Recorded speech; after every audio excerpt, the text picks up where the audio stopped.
nakikita ng PCO dito? Power struggle? Kontrolin ng Pangulo? Maybe the plan to remove the President. Like what happened before. That's the opinion of PCO, not the President's. Posibleng may plano noon pa man na tanggalin sa pwesto o kontrolin si Pangulong Ferdinand Marcos Jr. Ito ang paniniwala ni Palace Press Officer Undersecretary Claire Castro kasunod ng naging revelasyon ng President's son na si Ilocos Norte 1st District Representative Sandro Marcos sa isang panayam noong weekend. Sa nasabing interview, sinabi ni Congressman Marcos na nagkaroon ng pulong sa Malacanang kasama ang kanyang ama na ngayon ay si Pangulong Ferdinand Marcos Jr. bago ang 2022 elections. Layunin sana ng pag-uusap na hingin ang endorso ng nooy si Pangulong Rodrigo Duterte. Ayon sa presidential son, sa halip na si Pangulong Duterte ang humarap sa kanila, 3 individual umano ang kanilang nakausap na may inilatag na kondisyon bago suportahan ang kanyang ama sa pagkapangulo. Kabilang na ang karapatan ng pagpili sa magiging Senate President, Executive Secretary at House Speaker.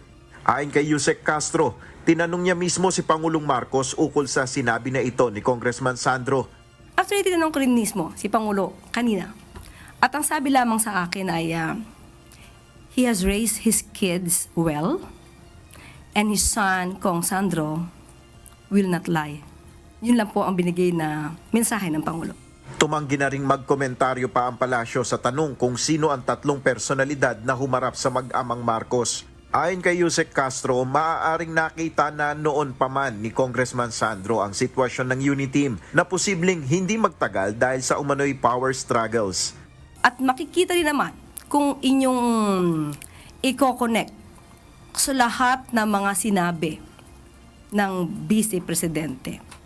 Nakikita nyo kung ano ba yung mga demands na maaaring hindi napagbigyan ng Pangulo dahil hindi ito makakaganda sa first, pondo ng bayan, interes ng bayan, kaya hindi napagbigyan siguro ang ibang mga makakahilingan, kaya sinasabi na may power struggle dahil may mga grupo na gusto manatili sa posisyon at hawakan at kontrolin ang Pangulo.